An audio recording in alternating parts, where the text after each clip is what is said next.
Padma Purana, the essence of India. आध्यात्म, संस्कृति, संस्कार, जीवन का आधार। बोले महाराज इसमें है क्या? उपायात्मलब्धये।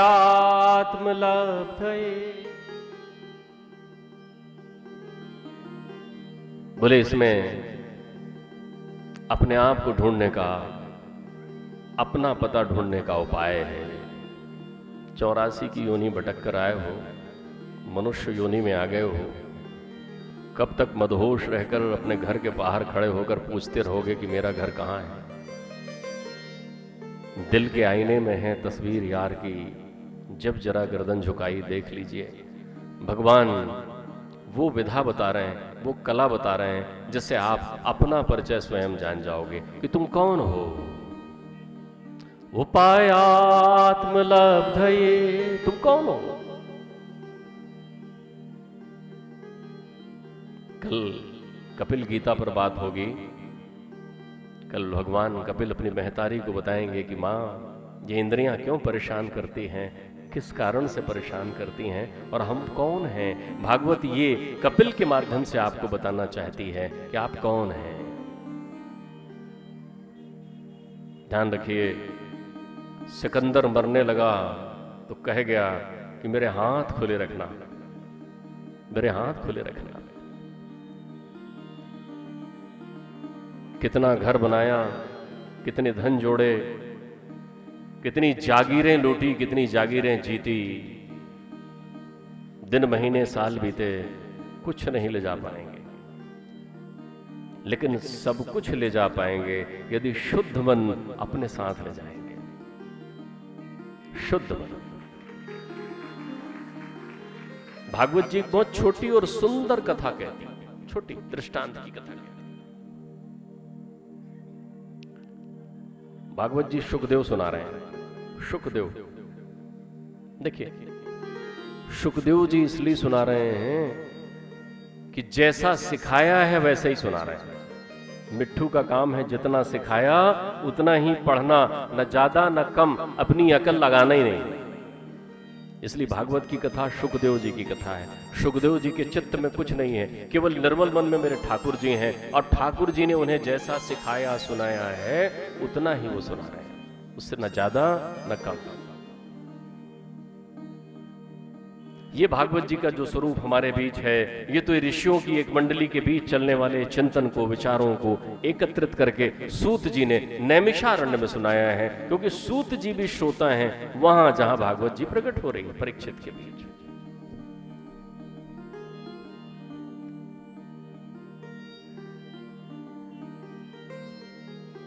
सिकंदर कहता है हाथ मेरे खुले रखना। क्यों? जर सिकंदर का यहीं पर रह गया, जर सिकंदर का यहीं पर रह गया, मरते दम लुकमान भी ये कह गया। जर सिकंदर का यहीं पर रह गया, मरते दम लुकमान भी ये कह गया। यह घड़ी हरगिज न टाली जाएगी, यह घड़ी हरगिज न टाली जाएगी। दिन मुहूर्त ही उठा ली जाएगी, जब तेरी डोली निकाली जाएगी। दिन मुहूर्त ही उठा ली जाएगी।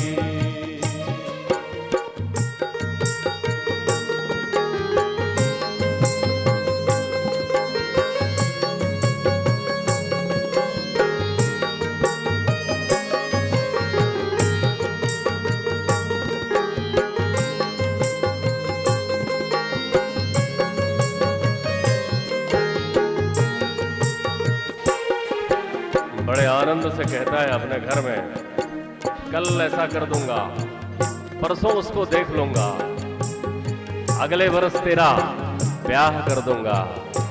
घर से निकलते हैं तो मुस्कुराते हुए निकलते हैं, आता हूं लौट के।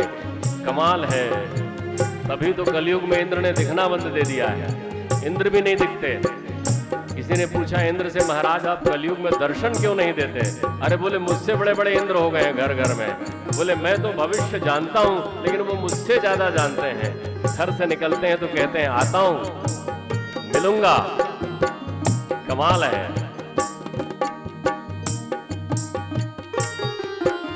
क्यों अकड़ता है मुसाफिर तू यहाँ, क्यों अकड़ता है मुसाफिर तू यहाँ, ये किराए पर मिला तुझको मकान। क्यों अकड़ता है मुसाफिर तू यहाँ, ये किराए पर मिला तुझको मकान। कोठरी खाली करा ली जाएगी, कोठरी खाली करा ली जाएगी, जब तेरी डोली निकाली जाएगी, जब तेरी डोली निकाली जाएगी, बिन मुहूर्त ही उठा ली जाएगी। कमाल है, मनुष्य की भावनाएं तो देखो, खुद ये तय कर रहा है कि क्या होनी है और क्या अनहोनी है, वो तय कर रहा है। उसके हिसाब से संसार के जितने काम हो गए तो उसने कहा होनी है, और उसके हिसाब से कोई एक काम हो गया तो रोने लगा, चिल्लाने लगा और कहने लगा अनहोनी है। कमाल है, तेरे हिसाब का काम हो गया तो होनी है, सब कुछ अच्छा अच्छा रहा तो होनी है, और कोई बुरा हो गया अनहोनी है साहब। कमाल है। ध्यान रखना, जानत समझत अनुभवत, जानत समझत अनुभवत, तदपि न मानत नीच। चपरी चपेटे नित गहे, केस गहे कर्मी। वो तेरी महबूबा, तेरी प्रियतमा, तेरी अर्धांगनी, अरे वो तेरी दिलरुबा जिसका नाम मृत्यु है, वो रोज नित्य कर रही है तेरे अगल बगल, न जाने कब आलिंगन कर ले तेरे इस शरीर का। क्यों गुलों पर हो रही बुलबुल निसार, क्यों गुलों पर हो रही बुलबुल निसार, है खड़ा पीछे शिकारी खबरदार। क्यों गुलों पर हो रही बुलबुल निसार, क्यों गुलों पर हो रही बुलबुल निसार, है खड़ा पीछे शिकारी खबरदार। मार कर गोली गिरा ली जाएगी, मार कर गोली गिरा ली जाएगी, जब तेरी डोली निकाली जाएगी, जब तेरी डोली निकाली जाएगी, बिन मुहूर्त ही उठा ली जाएगी। बोलिए सच्चिदानंद भगवान की जय। भागवत पूरी तन्मयता से अपने जीवन यापन करने की कला सिखाती है। भागवत आपको निर्भय होना सिखाती है। भागवत कहती है इस मृत्यु से क्या डरते हो, ये तो तुम्हारे पास आती ही नहीं है, ये तो शरीर के पास आती है, तुम्हारी थोड़ी मृत्यु होती है। तुम खिलखिला कर हंसो और दौड़ कर उसको बुलाओ और कहो आ मृत्यु यहां बैठ, मैं तुझसे नहीं डरता। तुम्हारे चित्त से भय को हटाती है। भागवत तुम्हें निर्भय बनाती है। जैसे सिंह की गर्जना से सारे भेड़िया भग जाते हैं, वैसे भागवत के शंखनाद सुनकर संसार के सारे भय तेरे जीवन और घर से निकलकर दूर हो जाते हैं।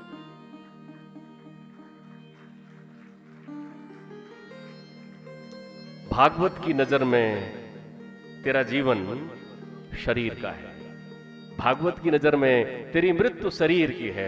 भागवत तुझे कहती है आ इस शरीर के जीवन और मृत्यु की कला सीख ले और दोनों को आनंद से बिता। और लौटा कहां?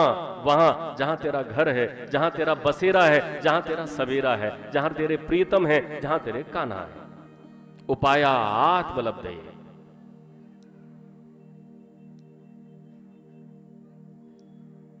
तो बोले बड़ा गूढ़ उपाय बताती होगी भागवत, संस्कृत के लंबे लंबे श्लोक और मंत्र पढ़ना सिखाती होगी भागवत। भागवत ये कला सिखाती नहीं है। भागवत किसके लिए है? मेरे कान्हा ने ये किसके लिए कहा है? अंजा पुंसा विदुषाम वृद्धि, जो सहज हैं, जो सरल हैं, जो निर्मल हैं, जो मूढ़ हैं, जो पढ़े लिखे नहीं हैं, जो नहीं जानते कि कैसे जप पूजा की जाती है, जो नहीं जानते कि कैसे समाधि लगाई जाती है। भागवत उनके लिए वृद्धिम गता समझाई गई है, बताई गई है भगवान के द्वारा।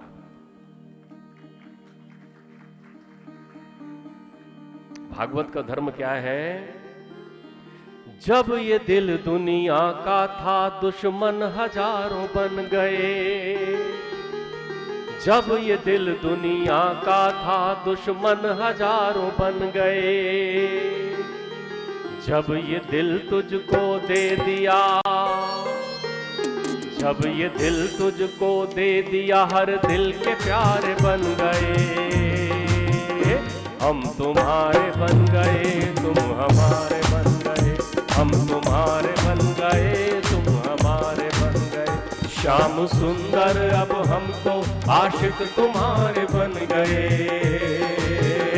हम तुम्हारे बन गए, तुम हमारे बन गए, हम तुम्हारे बन गए, तुम हमारे बन गए।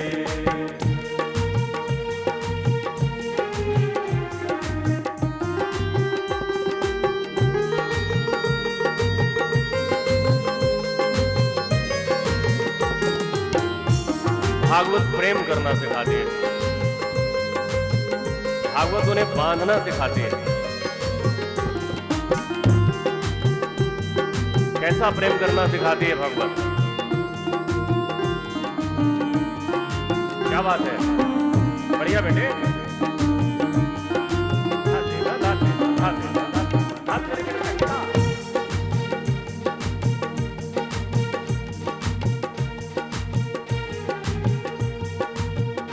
जोग जप तप और ज्ञान से कोई बना बिगड़ा करे,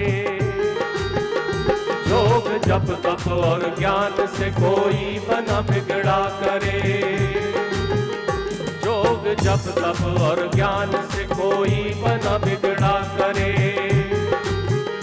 हम अजामिल और गीर, हम अजामिल और गीर शबरी के जैसे बन गए।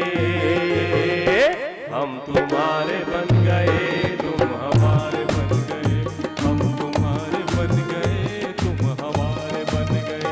श्याम सुंदर अब हम तो आशिक तुम्हारे बन गए।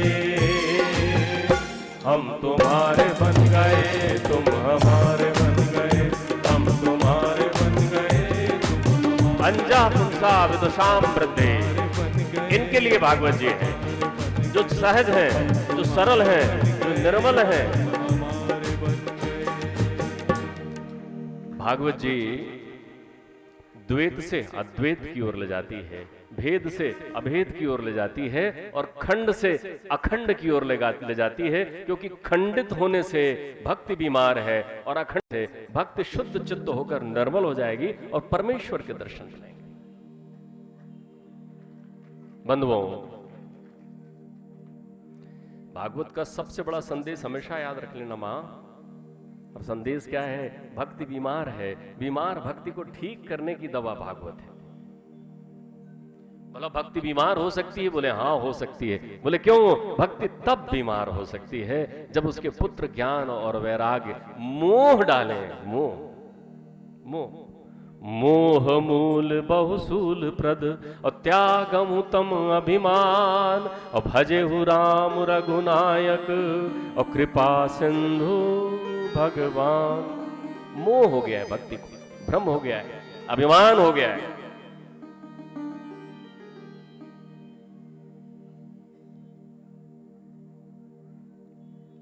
बंधुओं,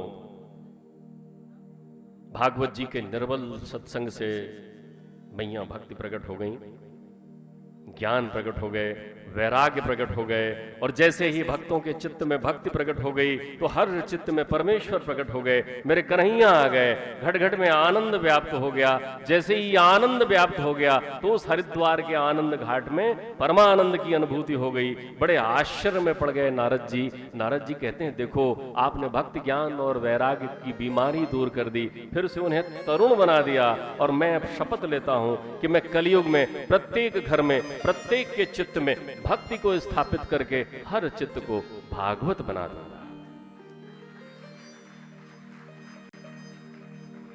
हम लोग अपने आनंद के लिए हमारे इतिहास पुराण के बहुत सारे पात्रों को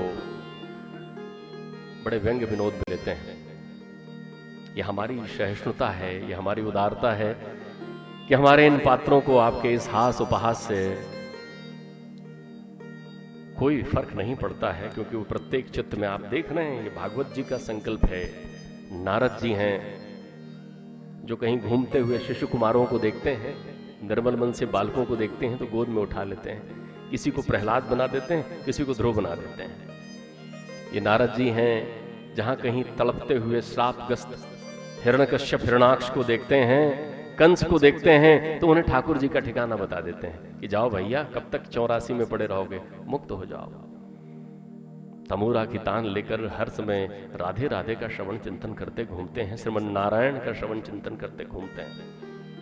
नारद जी को याद करते रहोगे तो तुम्हारे घर में भी वो ध्रुव प्रहलाद बना देंगे, तुम्हारे चित्त में आनंद उत्पन्न कर देंगे। लेकिन तब अफसोस मत करना कि आहा मेरा पुत्र ध्रुव और प्रहलाद बन गया, कलेक्टर, एसपी, मंत्री और विधायक नहीं बन पाया। शुद्ध चित्त का कलिकाल कुठार लिए फिरता, जननी जन तो वीर जन, नहीं तो बांझ ही रह जा। नारद भक्ति के प्रणेता हैं, भक्ति के सेवक हैं, भक्ति के उपचारक हैं और भक्ति के डॉक्टर हैं नारद। इसलिए जब भी कभी श्री नारद जी का नाम लें तो सम्मान से लें। बोलिए महामुनि नारद की। एक और सार बताऊं, यदि कोई खाली श्री नारद बोलता रहे तो मेरे ठाकुर जी बहुत जल्दी उसे प्राप्त हो जाएंगे। नारदाय नमः, नारदाय नमः। क्यों? नारद की वीणा की तान को सुनने के लिए कन्हैया वैसे ही दौड़ते हैं जैसे भक्ति कन्हैया की बांसुरी की तान को सुनने के लिए चित्तों में दौड़ती है। नारद जी पूछते हैं कि सनत कुमार जी, हे महामुने, आप बताएं भागवत में ऐसा क्या है जो भागवत की इतनी क्षणिक कृपा दिखाई पड़ी। तो एक बड़ा विस्मयकारी सत्य बताते हैं सनत कुमार जी। सनत कुमार जी कहते हैं कि सुनो नारद, जब राजा परीक्षित जी ने भागवत सुनी थी तो भागवत कथा प्रारंभ हो रही थी, वो भी गंगा का घाट था। तब अनायास ही ऊपर देवलोक से इंद्र अपने हाथ में अमृत का कलश लेकर आए और उनके साथ सारे दिक्पाल, सारे देवता भी आए। उन्होंने सुखदेव जी को प्रणाम किया और प्रणाम करके सुखदेव जी की परिक्रमा करके कहते हैं कि हे प्रभु, आपका जो ये यजमान है इससे श्राप है कि ये 7 दिन में मर जाएगा, हम इसका उपचार साथ में लेकर आए। बोले क्या?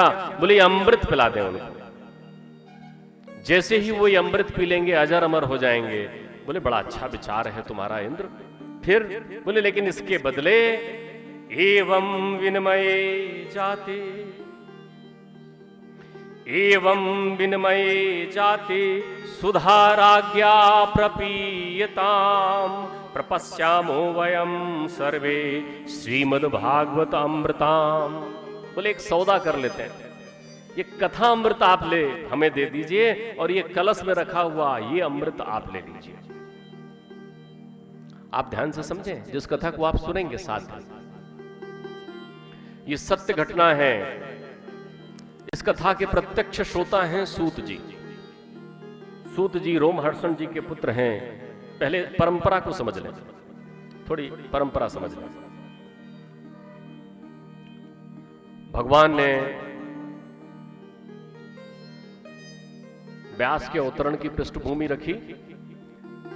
वशिष्ठ के पुत्र हुए शक्ति, शक्ति के पुत्र हुए पाराशर, पाराशर के पुत्र हुए व्यास जी, व्यास जी के पुत्र हुए सुखदेव, सुखदेव जी नैष्ठिक ब्रह्मचारी हैं तो पीढ़ी आगे बढ़ रही है। सुखदेव जी से हुए गौड़पाद जी, गौड़पाद जी से हुए गोविंद पाद जी, गोविंद पाद जी से हुए आचार्य शंकर, और शंकराचार्य के माध्यम से ये बात घट घट तक पहुंची।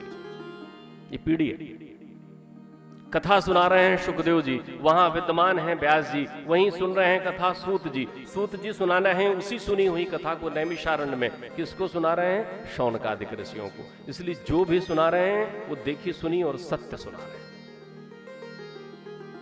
वो कहते हैं मैंने भी देखा देवता आ गए, एवं विनिमय जाते, सौदा करने आ गए कि अमृत ले लो, और ये भागवत जो आप कलयुग में प्रकट कर रहे हो ये प्रकट ना करो, ये कथा अमृत स्वर्ग में करो। चलो महाराज वैकुंठ में सुनाओ हमको, हम वहीं सुनेंगे। देखा सुखदेव जी ने। अभक्तास्तांस विज्ञाये ना ददो सा कथामृतम, अभक्ताश्चांस विद्याये। अभक्त जाना, अभक्त कौन है? जो किसी कामना, किसी लालसा से कथा सुनना चाहता है। कोई इच्छा है, स्वर्ग के वैकुंठ के देवताओं की इच्छा है कि भैया जब तक पुण्य है तब तक देवता रहेंगे, और पुण्य खत्म हो गया तो फिर से उल्टा लटक कर यहां आना पड़ेगा। तो बोले इसी बहाने एक पंथ दो काज, देवता तो हैं और भागवत भी सुन लेते हैं तो फिर जन्म नहीं लेना पड़ेगा। अभक्ता शांस, उसने कहा तुम्हारे चित्त में शुद्धता नहीं है और मैं तुम्हें भागवत प्रदान नहीं कर सकता। तो उन्होंने पूछा महाराज संकल्प हो गया है क्या? बोले हाँ हो गया है। मतलब जजमान पक्के हो गए हैं? बोले पक्के हो गए। तो बोले ठीक है आप ना दो, यजमान बोल देगा कि महाराज हमारे बदले इसको सुनाओ, तो आपको सुनाना पड़ जाएगा क्योंकि आपने संकल्प लिया। तो वो पहुंचे परीक्षित जी के पास। परीक्षित जी से कहने लगे आहा परीक्षित जी, हम तो अर्जुन को भी जानते हैं, कितने दिव्य युद्ध को भी हमने महाभारत के देखा है, आप कितने अच्छे कुल परिवार के हो। अभिमन्यु को भी हमने देखा है, और आप तो चक्रवर्ती सम्राट हो, कहां 7 दिन संसार के फेरे में पड़ रहे हो, आप हमेशा संसार में रहो, शरीर छोड़ने की जरूरत नहीं है। तो उन्होंने कहा महाराज क्या करें? बोले कुछ नहीं, ये अमृत पियो, अभी पहले आप अमृत पी लो, और ये कथा अमृत हमें दे दो। जहां व्यास जी सुखदेव जैसे हैं वहां उनका यजमान कैसा है देखिए, क्या कहता है? क्वा सुधा क्वा कथा लोके क्वा कांचा क्वा मणिर्महान। बोले महाराज क्या भागवत जी की कथा और क्या ये अमृत? ये तो ऐसी बात हो गई जैसे आप मुझसे कह रहे हैं कि कांच ले लो और माणिक्य महामणि विदुर मणि मुझे दे दो। बोले मैं इस संसार में रहना नहीं चाहता, ये तो संसार मेरा घर नहीं है, मैं तो कथा के माध्यम से अपने घर का पता चाहता हूं। बंधुओं, देवताओं का उपहास उड़ाया। देवताओं ने जाकर ब्रह्मा जी से निवेदन किया कि ब्रह्मा जी ऐसा उपहास तो आज तक हमारा कभी नहीं हुआ। जिस समुद्र को मथने से, समुद्रेवासुर संग्राम के बाद समुद्र मंथन के साथ हमने ये अमृत कलश प्राप्त किया था, उसको संसार के ये मनुष्य, वो कीड़ा, वो परीक्षित, वो कहता है ले जाओ यहां से। और वो दिगंबर मुनि जो बैठा हुआ है एक कौपीन पहनकर, वो हंसता है हम पर और कहता है जाओ, हमें तुम्हें कथा नहीं सुनाना है। बोले महाराज आज फैसला हो जाए कि भागवत बढ़ी या सारी सिद्ध साधनाएं। तो ब्रह्मा जी ने धर्म तराजू के एक पड़ले में सारे यज्ञ शामिल किए, सारे तप शामिल किए, सारे साधन शामिल किए, सारी तपस्याओं को शामिल किया, सारे तीर्थों के फल को शामिल किया और एक तराजू में रखा श्रीमद् भागवत को। तो हुआ क्या? लघुन्नन्यानि जातानि गौरवेणे इदं महत् तदार्षि गणा सर्वे विस्मयं परमं ययु। उन्होंने देखा कि तराजू का वो पड़ला झुका हुआ रह गया जिस पड़ले में भागवत थी। सब लोग कहने लगे आहा ये क्या है, परम सौभाग्य है भागवत का जो इस मृत्यु लोक में यहाँ के प्राणियों को सुनने के लिए मिलता है।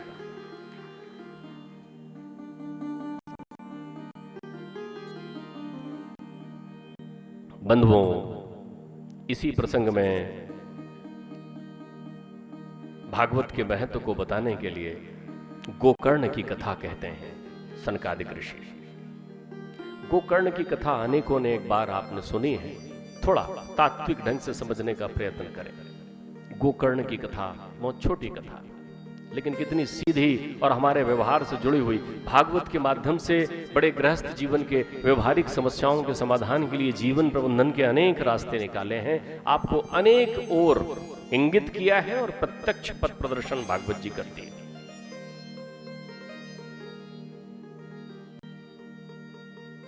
तुंगभद्रा नदी तटे आत्मदेव ब्राह्मण। तुंगभद्रा नदी के किनारे आत्मदेव नामक एक ब्राह्मण रहता है। तुंग भद्रा, भद्रा यानी कल्याण, तुंग यानी त्वरित, अधनेव, तुरंत, तुरंत कल्याण जहां होता है, तुरंत कल्याण। तुरंत कल्याण कहां होता है? दुर्लभम मानसम देही, देही नाम क्षण भंगुरा। दुर्लभ शरीर मनुष्य का, क्षणभंगुर शरीर मनुष्य का, और यहां तुरंत कल्याण होता है। शरीर मिला नहीं कि कल्याण। बोले कितने अवस्था में? अरे बोले गर्भ में भी कल्याण हो जाता है। बोले किसका?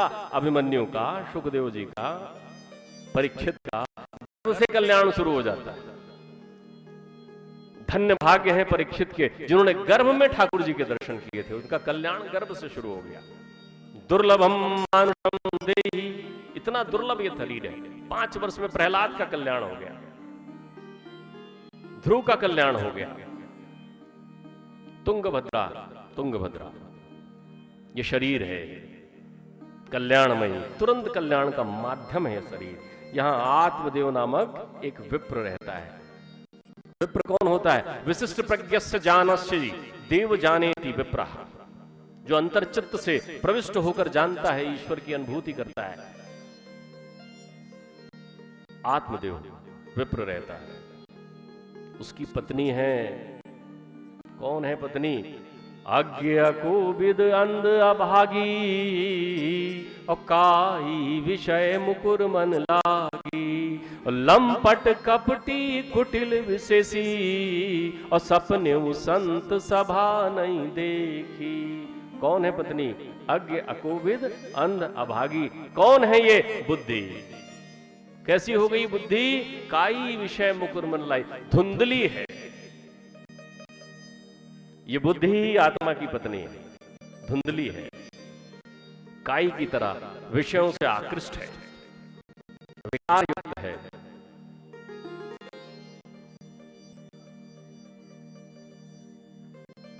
तो जब आत्मदेव की पत्नी धुंधली होगी तो उसका पुत्र कौन होगा? धुंधकारी। कौन होगा? धुंधकारी। कौन है पुत्र? मन। मन कैसा है? मन लोभी, मन लालची, मन चंचल, मन चोर, और मन के मते न चालिए, पलक पलक मन मोर। जो 5 वेश्याओं से घिरा हुआ है। देखो भाई, आप समझिए, काम क्रोध लोभ मद मोह, 5 वेश्याओं ने इस मन को जकड़ रखा है। और ये मन किससे उत्पन्न हुआ है? बुद्धि से। और बुद्धि क्या समझती है? ये शरीर मैं हूं, इसलिए वो पुत्र चाहता है, शरीर चाहता है।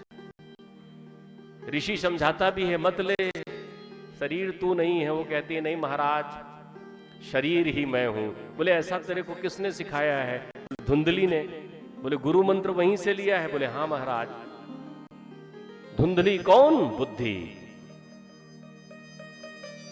कथा का कथानक समझिए, इतनी है गोकर्ण की कथा। गोकर्ण की कथा आपको सावधान करते हुए महात्मा बताती है कि हे मनुष्य, तू भागवत सागर में प्रवेश करने के पहले सावधान होकर सुन ले कि ये तेरा शरीर माध्यम है, तुंगभद्रा है।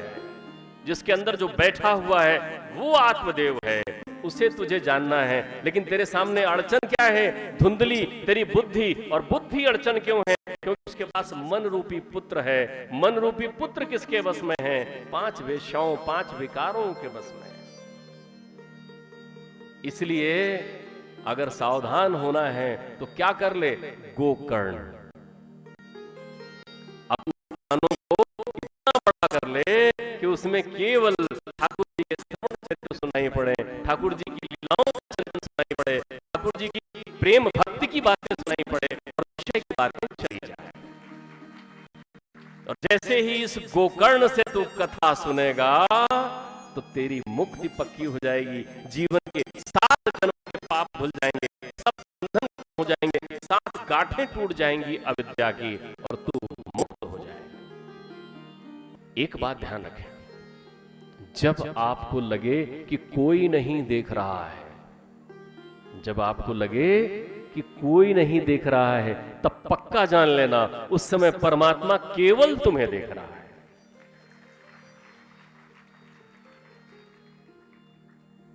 इसीलिए तो आप हमेशा कष्ट में हैं, 84 घूमते रहते हैं।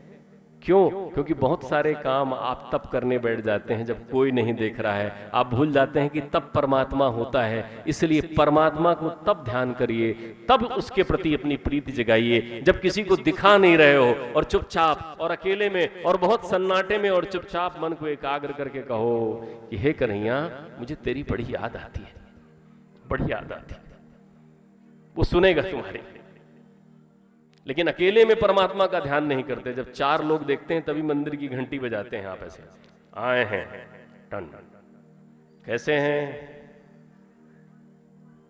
तब परमात्मा तुम्हें नहीं देख रहा है। परमात्मा तो चुपचाप उस समय देख रहा है जब तुम अकेले हो। तब तुम क्या कर रहे हो?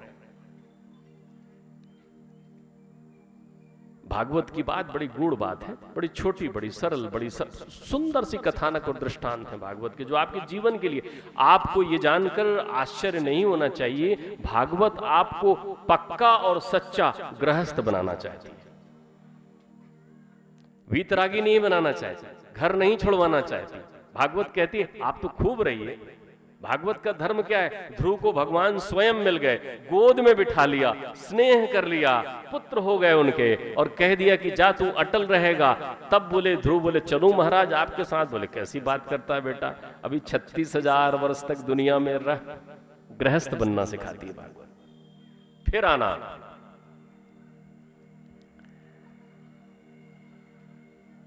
बंधुओं, 5 विषय, 5 विकार, 5 विषय मन को प्रताड़ित करते हैं,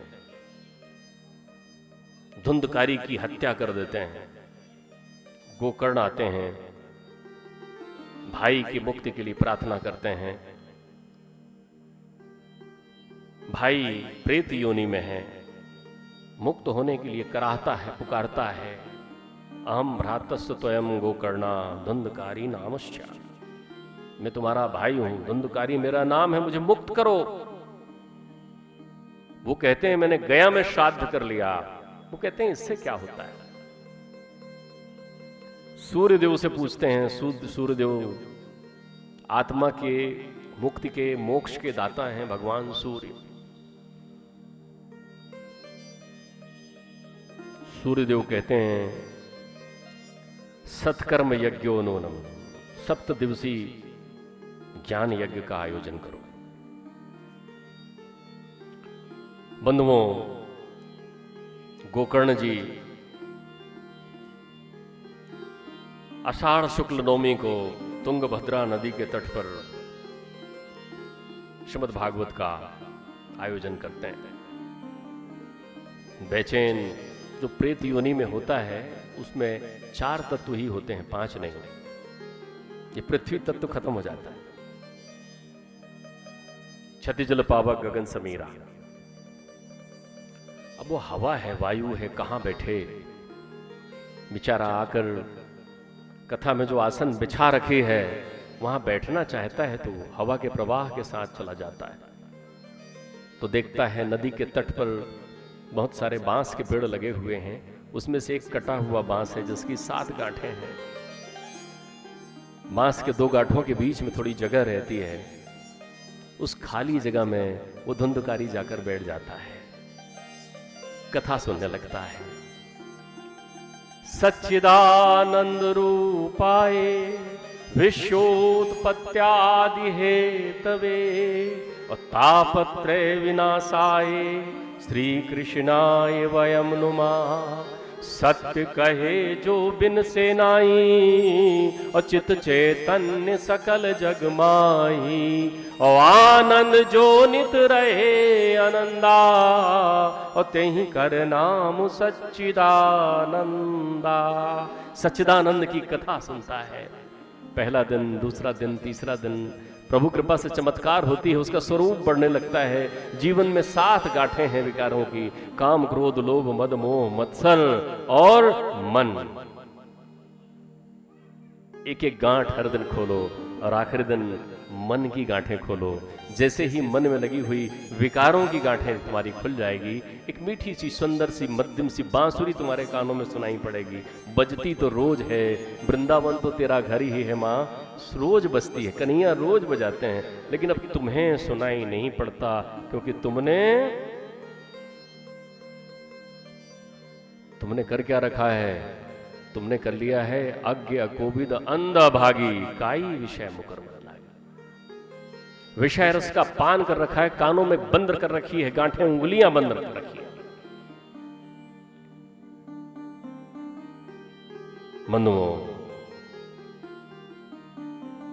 7वें दिन पीतांबर स्वरूप धारण करके चतुर्भुज रूप में प्रकट होता है धुंधकारी, नमस्कार करता है अपने भाई को, 12 स्कंद के पारायण से दिव्य रूप को धारण कर लेता है और कहता है, हे भैया, तुमने भागवत सुनाकर मुझे मुक्त कर दिया। बैकुंठ से जय और विजय विमान लेकर आते हैं और कहते हैं, चलो भैया, तुम्हारी मुक्ति का दिवस है, अब तुम भगवान के पार्षद हुए। गोकर्ण जी कहते हैं, एक ही विमान लाए हैं आप, कथा तो इतने सारे लोग सुन रहे थे, फिर विमान एक क्यों आया है? वो कहते हैं, ये दिन रात एकाग्र भाव से एक चित्त एक निष्ठ होकर बैठा था। संसार के लोग कथा सुनते थे और घर जाने के बाद फिर विषय रस का पान करते थे और कथा में उनको मजा आता था, इसको आनंद आता था। जब संसार के लोगों को भी कथा में आनंद आने लग जाएगा, तब तो सच्चिदानंद का बुलावा आएगा। एकाग्र नहीं सुना, एतस्मात् परम किंचित मना शुद्धेन विद्यते, जन्मांतर भवेत पुण्यम तदामेव भागवतम लभेत। सुखदेव जी प्रकट होते हैं कथा में, एक बड़ी सुंदर बात कहते हैं सुखदेव जी। सुखदेव जी कहते हैं, निगम कल्प तरोर गलितम फलम सुख मुखादित अमृत सुमृतम, यावत भागवतम रसमालयो पीवत मुहुरहो रसको भुव भाविका। निगम कल्प तरोर गलितम सुख मुखाद अमृत द्रव संयुतम। देखो, जो आम का पेड़ होता है, गांव के लोग जानते होंगे, शहर में तो अब आम के पेड़ देखने को नहीं मिलते, और मिल जाएं तो वैसे फल उसमें पकते हुए नहीं मिलते। गांव में कभी मुझे अपने गांव की याद हमेशा बनी रहती है। आम का जो पेड़ होता है उसमें एक कलमी आम कहलाता है। कलमी एक आम तो होता है, लेकिन वो उसमें तोते ने उस आम को जूठा कर दिया होता है, अपने चोंच से चोंच लगा दिया होता है, तो थोड़ा वहां वो काला काला सा दिखता है। लोग कहते हैं, अरे साहब, ये बहुत मीठा आम होगा, ये कलमी आम है, क्योंकि इसको तोते ने जूठा कर दिया है। सुखदेव जी कहते हैं, निगम कल्प तरोर गलितम, सारे वेद पुराणों का सार निकालकर एक फल बनाया गया, और वो फल जिसमें गुठली नहीं है, छिलका नहीं है, गूदा नहीं है, केवल रस ही रस है, ऐसा कि मुंह में डालो तो घुल जाए बिल्कुल। बोले अच्छा, और बोले उसकी मिठास ये समझ लो कि उसको शुक रूपी, व्यासदेव के पुत्र शुक रूपी शुकदेव जी ने उसको अपनी जुबान लगा दी है, जूठा कर दिया है, और उससे वो इतना मीठा हो गया है कि पीते ही रहो, पीते ही रहो, जब तक जिंदगी है पीते रहो। यावद भागवतम रसमालयम पीयूष मोहरा रस को भूभाविका, जब तक जीवन है तब तक पीते रहो। ध्यान रखो, शुक और आम पर ये 2 दृष्टांत और याद रखना, अध्यात्म के हैं, जीवन से जुड़े हुए। एक दृष्टांत शुक पर। शुकदेव कौन? शुकदेव कौन? घर में पिंजरा बंधा हुआ, घर में मिट्ठू है कईयों के यहां, तोता, पैरट, जिस भाषा में जो कहते हो, है ना। जाके देखिए, घर में जैसे ही पहुंचेंगे वो बोलना शुरू करता है, बोल मिट्ठू सीताराम, बोल मिट्ठू राधे श्याम।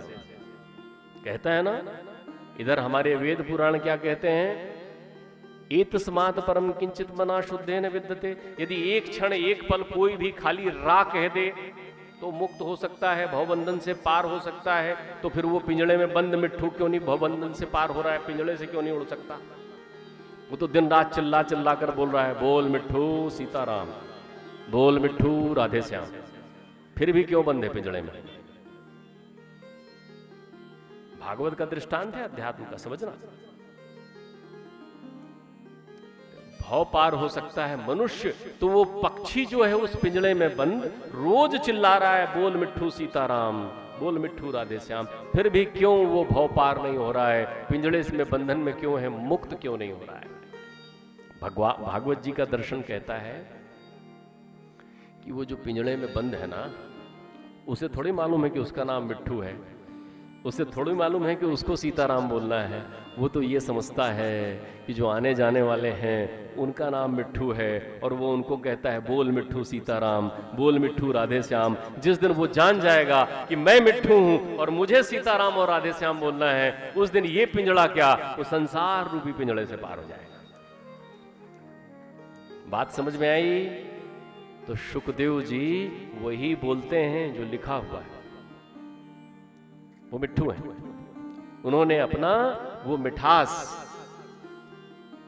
वो वेद का स्वाद, वो गुरु का प्रताप, वो राधे रानी की कृपा, उनके गुरु राधे रानी उनकी गोद में ही खेलते हैं, वहां के सुख हैं, संसार को सुनाने के लिए, भागवत को प्रकट करने के लिए यहां आए थे।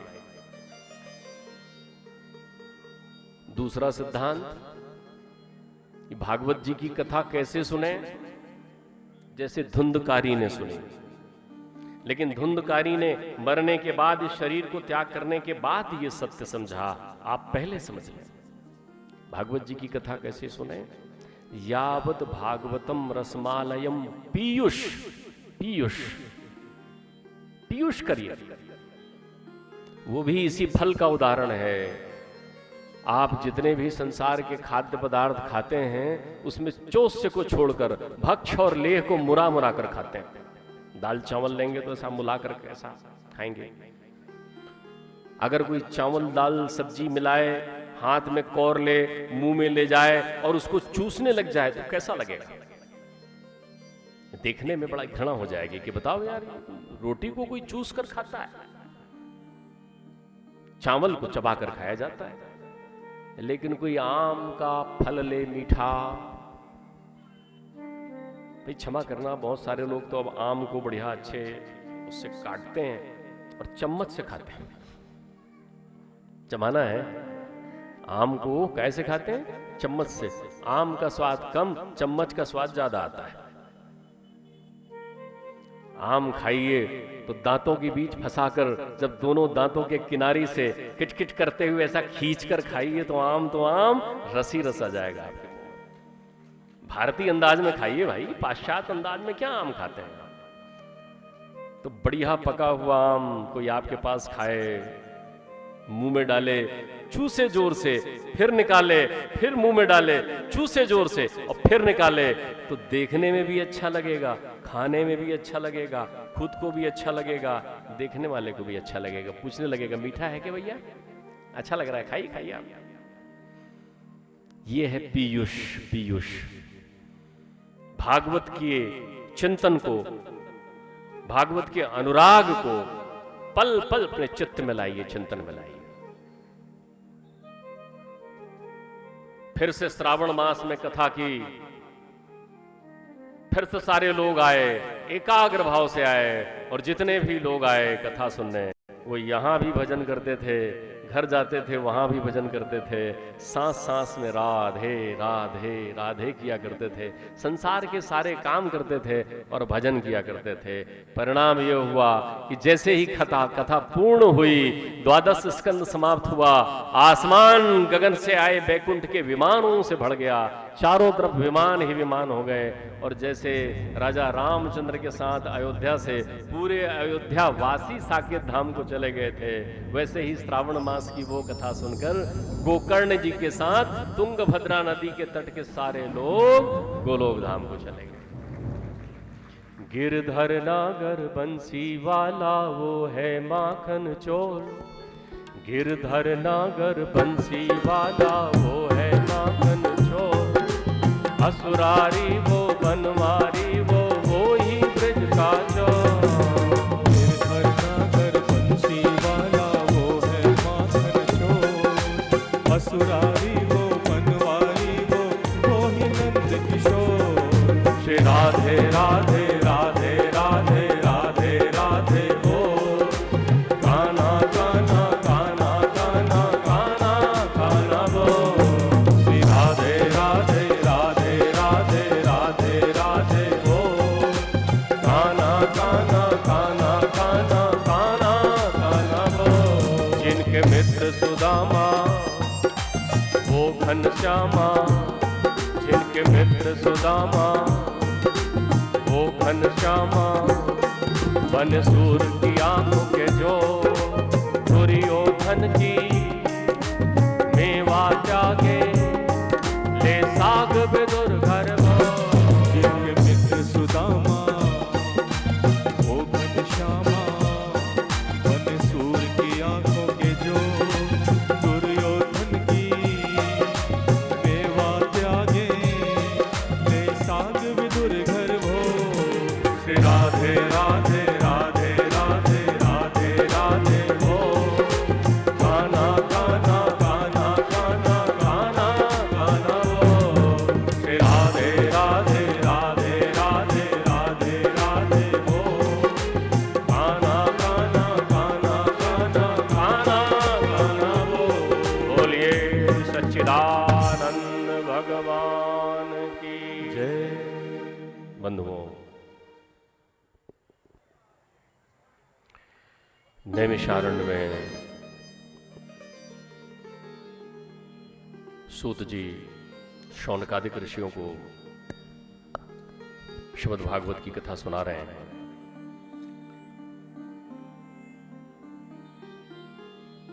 भगवान श्री कृष्ण चंद्रजू देव के गोलोक धाम गमन के 30 वर्ष बाद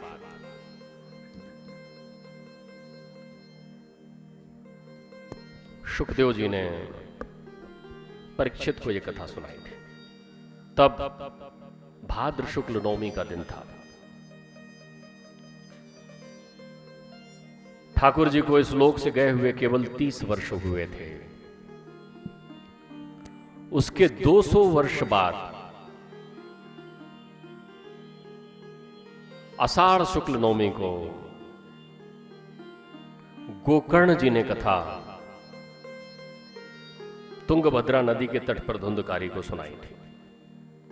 और उसके 30 वर्ष बाद कार्तिक शुक्ल नवमी को नारद जी ने यह कथा सनकादिक ऋषियों से सुनी थी। और लगभग आज 5200 वर्ष बाद इस किंकर को यह सौभाग्य मिला है कि आप जैसे दिव्य श्रोताओं को यह कथा यहां बैठकर सुनाऊंगा।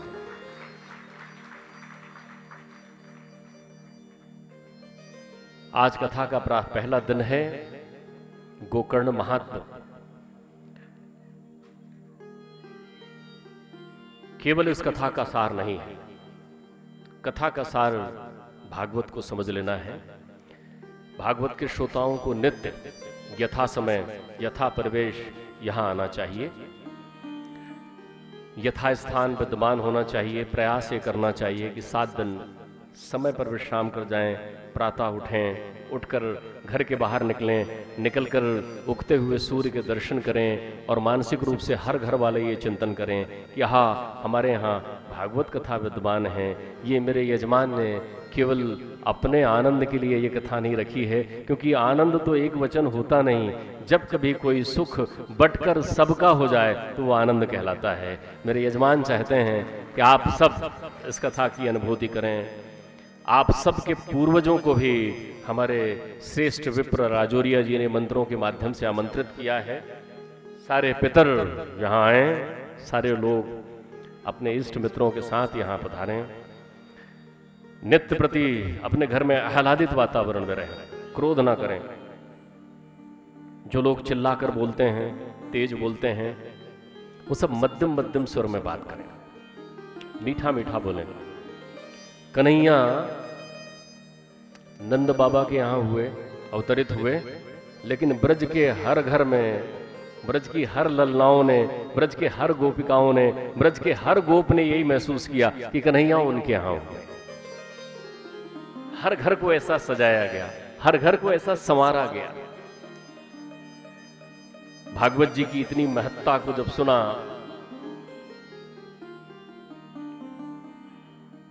तो सूत जी से शौनकादिक ऋषि प्रश्न करते हैं कि ये भागवत इतना महत्वपूर्ण क्यों हो गया है।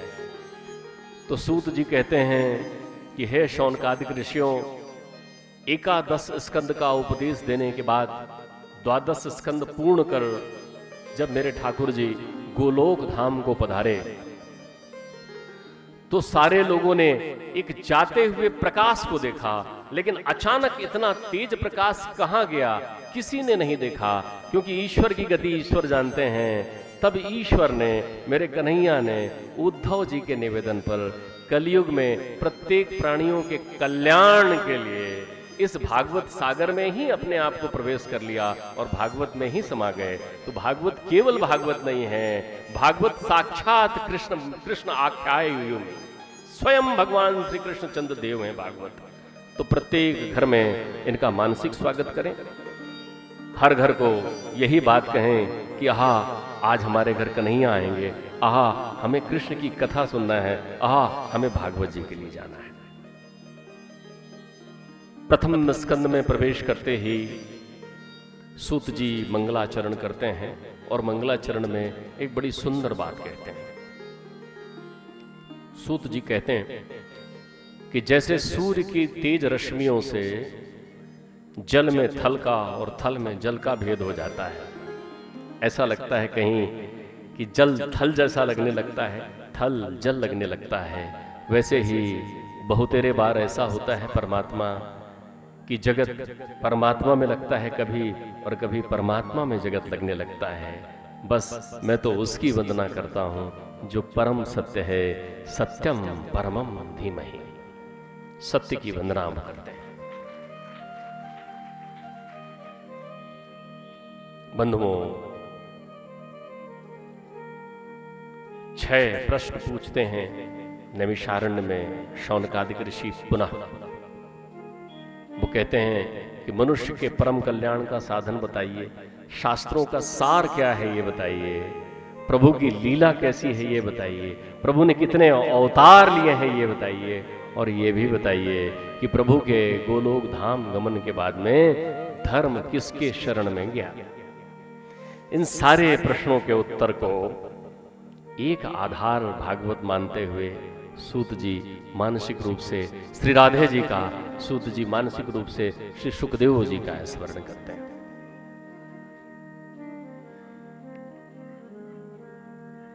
भागवत कथा में भावना से, अपने शुद्ध हृदय से संतों ने अलग अलग उपकथाएं भी जोड़ी हैं। सुखदेव जी का स्मरण मैं बार बार करता हूं। आप समझ तो लें सुखदेव जी हैं कौन।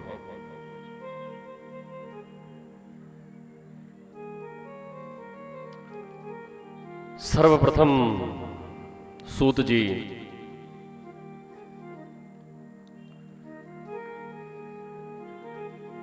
इस पृथ्वी की संरचना के संबंध में कहते हैं कि महतत्व 5 कर्मेंद्रियां, 5 ज्ञानेंद्रियां, 5 महाभूत, मन, चित्त, इनके समन्वय से प्रभु ने लीला और संसार की रचना के लिए महापुरुष का स्वरूप लिया। उनके नाभि कमल से ब्रह्मा जी उत्पन्न हुए। ब्रह्मा जी प्रजापतियों के इष्ट हैं, संपूर्ण सृष्टि का विस्तार हुआ है। प्रभु ने कौमार सर्ग में सनत कुमार, फिर वाराह, फिर ऋषियों की सृष्टि में नारद, फिर धर्म मूर्ति के यहां नर नारायण, फिर करदम प्रजापति के यहां कपिल देव के रूप में, फिर अत्रि अनसुईया के यहां दत्तात्रेय के रूप में। नारद जी पहुंचते हैं, कहते हैं महाराज आप उदास कैसे बैठे हुए हैं? व्यास जी कहते हैं नारद जी कुछ तो है, मैंने एक वेद के 4 पर वेद बना दिए, उनके भी अंग बना दिए, उपनिषद बना दिए, शास्त्रों की संरचना कर ली, लेकिन तृप्ति नहीं है, मन में संतोष नहीं है, कहीं कसक है, एक भूख है, एक बेचैनी है।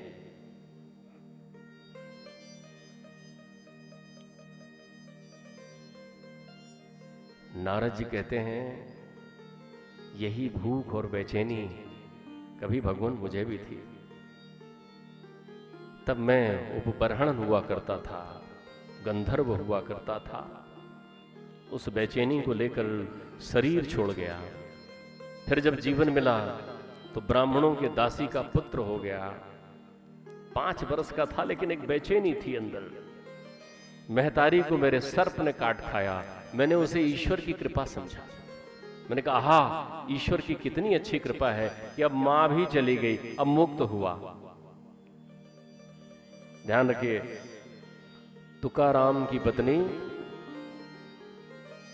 तेज थी, लड़ती थी तुकाराम जी से, और एकनाथ जी की पत्नी बड़ी सहज सुशीला थी, एकनाथ जी की बड़ी सेवा करती थी। तो तुकाराम जी कहते थे आहा हरि तेरी कितनी कृपा है, ये 24 घंटा लड़ते रहती है, अगर नहीं लड़ती तो शायद मेरा मोह संसार में हो जाता, तुझ में नहीं होता। वो भी प्रभु की कृपा मान रहे हैं, और एकनाथ जी भी प्रभु की कृपा मान रहे हैं, कह रहे हैं आहा प्रभु कितनी अच्छी बात है, कितनी धर्मावलंबी और सुशीला पत्नी तुमने मुझे दी कि वो मेरा खुद सन्मार्ग प्रदर्शित करती है, और हम दोनों तेरा ध्यान करते हैं, राजी हैं हम उसमें जिसमें तेरी रजा है, इसमें भी वावा है उसमें भी वावा है।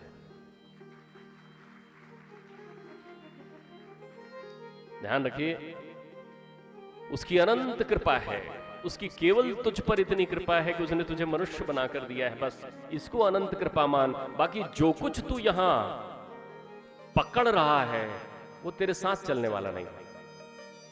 उसने सुंदर चित्त दिया, निर्मल मन दिया, सुंदर काया दी,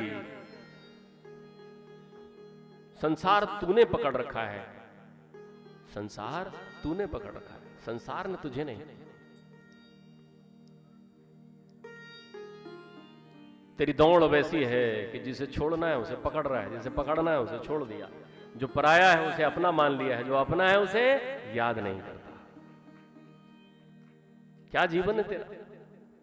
मेरे पिताश्री एक बहुत सुंदर दृष्टांत और बहुत सुंदर बात कहते हैं, छोटी सी, कि राह में चलते हुए किसी मनुष्य के हाथ से वो एक यंत्र गिर गया जिसे मोबाइल कहते हैं, मोबाइल गिरा जमीन पर, वो आगे बढ़ गया, पीछे आते हुए किसी ने देखा कि अरे ये तो मोबाइल गिर गया भाई साहब का, उन्होंने मोबाइल उठाया और उठाकर उस भाई साहब के पास देने दौड़े, दौड़ने पर कहा भाई साहब ये आपका मोबाइल।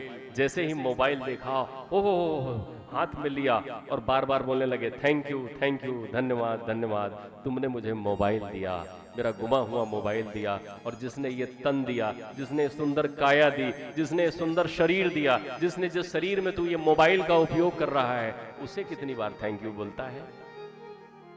देखते रहिए धर्म पुराण। यदि आपको ये वीडियो पसंद आए तो कृपया लाइक करें, सब्सक्राइब करें और बेल आइकन को जरूर क्लिक करें।